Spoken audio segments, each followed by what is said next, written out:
अस्सलामुअलैकुम दोस्तों, कैसे हैं आप लोग। उम्मीद है खैरियत से होंगे। अल्लाह आपको ऐसे ही हमेशा खुश रखे। हज़रात मोहतरम, आज हम इंशाअल्लाह अज़्ज़वजल अपनी इस मुख्तसर सी वीडियो में एक ऐसे दाई इस्लाम, एक ऐसे मुबल्लिग़ अहल सुन्नत, एक ऐसे इंसान के बारे में हम जानेंगे जो हर चहार जानिब अल्लाह और रसूल के पैगाम को पहुँचाने में हमा वक्त मशगूल रहते हैं। आज हम एक ऐसे अल्लाह के वली के बारे में बात करेंगे जिनका शबो रोज़ सिर्फ़ और सिर्फ अल्लाह और रसूल के ज़िक्र व फ़िक्र में और अल्लाह और रसूल के पैगाम को हर चहार जानिब फैलाने में ही गुज़रता है। आज हम एक ऐसे आशिक रसूल के बारे में बात करेंगे जो हुज़ूर दाई इस्लाम शेख अबू सईद शाह एहसानुल्लाह मोहम्मदी अदाम अल्लाह ज़िल्लहु अलैना हैं, जो कि अब्बू मियाँ के नाम से भी मशहूर हैं। हज़रात मोहतरम, हुज़ूर दाई इस्लाम हमा वक्त दावत व तबलीग के काम में मशगूल रहते हैं और जो दावती बातें आप फरमाते रहते हैं, आपकी सोहबत में जो लोग बैठते हैं, उन इरफानी मजलिसों में जो बैठते हैं, वो लोग आपके फ़यूज़ व बरक़ात हासिल करते रहते हैं। बहुत सारे इल्म की बातें आप के दर्स में लोग सीखते रहते हैं। हज़रात मोहतरम, आपके दर्स में हमा वक्त कोई ना कोई टॉपिक ऐसा रहता है जिसमें अल्लाह और रसूल के ज़िक्र व फ़िक्र और अल्लाह और रसूल के दर्स का तज़किरा उसमें चलता रहता है। उन्हीं महफ़िलों में से एक महफ़िल में हुज़ूर दाई इस्लाम तहसील इल्म के मकसद के बारे में गुफ्तगू कर रहे थे कि इल्म के हासिल करने का आखिर मकसद क्या होना चाहिए और खौफ खुदा का हुसूल आखिर कैसे हो। इन्हीं सब बारे में आप गुफ्तगू फरमा रहे थे। आज हम इंशाअल्लाह अज़्ज़वजल हुज़ूर दाई इस्लाम के उसी मजलिस के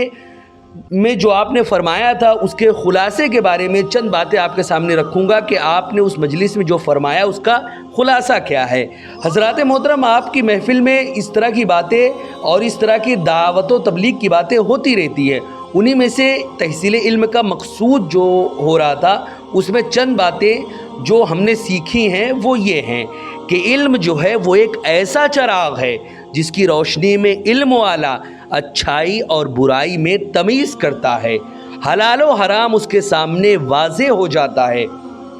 यानी इल्म जो है ये एक रोशनी है और जिसकी रोशनी में इंसान अच्छाई और बुराई में तमीज़ कर लेता है, उसको इस बात का इल्म हो जाता है, इस बात को जानने लगता है, इस बात को समझने लगता है कि क्या सही है क्या गलत, क्या हलाल है क्या हराम है, ये उसके सामने वाज़े हो जाता है। साथ ही साथ आपने मज़ीद फरमाया कि कुफ्र व ईमान के दरमियान फ़र्क उसके लिए आसान हो जाता है कि क्या कुफ्र है क्या ईमान। जब इंसान इल्म हासिल करता है तो उसके लिए ये तमाम चीज़ें वाज़े हो जाती हैं। मज़ीद आपने फरमाया कि ये इंसान की फ़ितरत है कि उसे जिस चीज़ की ख़राबी का इल्म हो जाता है तो उस ख़राबी से किसी के बताए बग़ैर ख़ुद ही बचने लगता है, और जब किसी चीज़ की खूबी का इल्म हो जाता है तो किसी की तरग़ीब के बग़ैर ही उस चीज़ को पाने की कोशिश करने लगता है। हज़रात मोहतरम, मज़ीद आगे आप फरमाते हैं कि ये सबको मालूम है कि जानने वाले और ना जानने वाले दोनों बराबर नहीं हो सकते। यानी वो लोग जो अहले इल्म हैं और वो लोग जो जिन्होंने इल्म नहीं हासिल किया और जहालत के एक ऐसे अंधे कुएं में वो लोग पड़े हुए हैं जहाँ से वो निकलने की कोशिश नहीं कर रहे हैं, और एक तरफ वो लोग हैं जिन्होंने अपने शबो रोज़ को इल्म के हुसूल में लगाया, तो वो लोग इन लोगों के बराबर नहीं हो सकते। यानी एक जाहिल कभी भी आलिम के बराबर नहीं हो सकता। ये हम नहीं, अल्लाह रब्बुल इज़्ज़त ने वाज़े लफ्ज़ों में कुरान मुक़द्दस में फ़रमाया, हल यस्तविल लज़ीना यअलमून वल लज़ीना ला यअलमून, कि क्या जानने वाले और ना जानने वाले बराबर हैं। यानी इसका मतलब ये है कि जानने वाले और ना जानने वाले बराबर नहीं हैं, यानी आलिम और जाहिल बराबर नहीं है। हज़रात मोहतरम, साहिब इल्म का सीना उस घर की तरह है जिसमें कोई चिराग रोशन हो, और जिस घर में चिराग रोशन होता है उस घर की हर अच्छी बुरी चीज़ नज़र आती है, और साहिब खाना उस चिराग की रोशनी की मदद से हर वो चीज़ जो उसके काम की नहीं होती, या उसके लिए तकलीफ़ दे, या उसके लिए मुज़िर होती है, या उसकी तबीयत सलीमा के ख़िलाफ़ होती है, उसको घर से बाहर कर देता है, और जो चीज़ उसके काम की और उसके हक़ में मुफीद होती है उसे नहायत सलीके से सजा देता है, और हर पल उस घर को मज़ीद मुज़य्यन और ख़ूबसूरत बनाने की कोशिश करता रहता سکتا ہے حضرات محترم، اور جو ایسا نہ کرے وہ یا تو بدذوق ہوگا یا طبیعت سلیمہ سے محروم، جس کی وجہ سے وہ روشنی کی صحیح قدردانی سے قاصر و عاجز ہے۔ حضرات محترم، حضور داعی اسلام مزید فرماتے ہیں کہ علم کا نتیجہ اور ثمرہ یقین بھی ہے، یعنی جب کسی شخص کو کسی خوفناک چیز کا یقین ہو جاتا ہے تو دوسرے ہی لمحے وہ اس سے بچنے میں اپنی نجات سمجھتا ہے۔ مثلاً کوئی شخص کھڑا ہو اور جس کو وہ سچا جانتا ہے، اس کی طرف سے یہ کہا جائے کہ تمہارے پاؤں کے پاس ایک اژدہا، ایک سانپ ہے، یا تمہاری پشت کے پیچھے، تمہاری پیٹھ کے پیچھے ایک خوخار درندہ ہے، تو پھر وہ نہ آگے دیکھے گا نہ پیچھے، بلکہ بھاگنے کو ہی غنیمت جانے گا۔ یوں ہی جب کسی صادق کی طرف سے کسی عظیم کامیابی کی طریقوں کی خبر ملے گی تو اس خبر کی تحقیق کیے بغیر اپنی مسرتوں کا اظہار کرتے ہوئے اپنے آپ کو کامیابی سے ہمکنار کرنے کے لیے جہد مسلسل کرنے لگے گا اور مسلسل اس چیز کی کوشش کرنے لگے گا کہ کسی بھی طرح اس چیز سے میں بچ جاؤں۔ حضرات محترم، مزید آپ فرماتے ہیں اور اگر ایسا نہیں کرتا ہے تو وہ یا تو خبر دینے والے کو سچا نہیں، جھوٹا جانتا ہے، یا ایسا شخص اپنے آپ کو ہلاک کرنے والا اور کامیابیوں سے محروم رکھنے والا کہا جائے گا۔ حضرات محترم،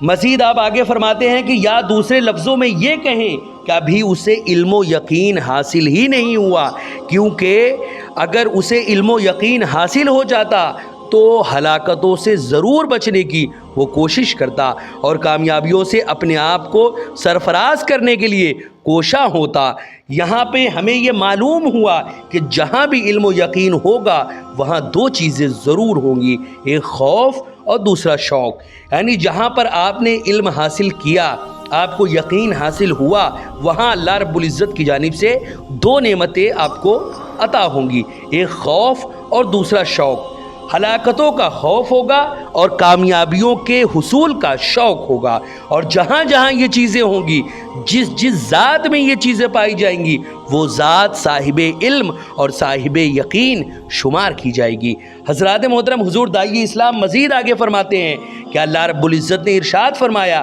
انما یخشی اللہ من عبادہ العلماء، اللہ سے ڈرنے والے ہی علماء ہیں، یعنی عذاب سے بچنے والے اور اللہ کے احکام پر عمل کر کے اس کی رضا حاصل کرنے کی کوشش کرنے والے ہی عالم ہیں، اور وہی علم مفید ہے جو اللہ کے عذاب سے بچنے اور اس کی رضا حاصل کرنے میں معاون و مددگار ہو، بقیہ سب کے سب خرافات اور فضول ہے۔ حضرات محترم، مزید آپ آگے فرماتے ہیں کہ جو علم کسی بھی صورت میں اللہ تک نہ لے جائے اور اس کے عذاب سے بچنے کی رغبت نہ دلائے، وہ علم نہیں بلکہ جہالت اور نادانی ہے۔ وہ علم یقینی نہیں بلکہ علم رسمی ہے، وہ علم رحمانی نہیں بلکہ علم شیطانی ہے۔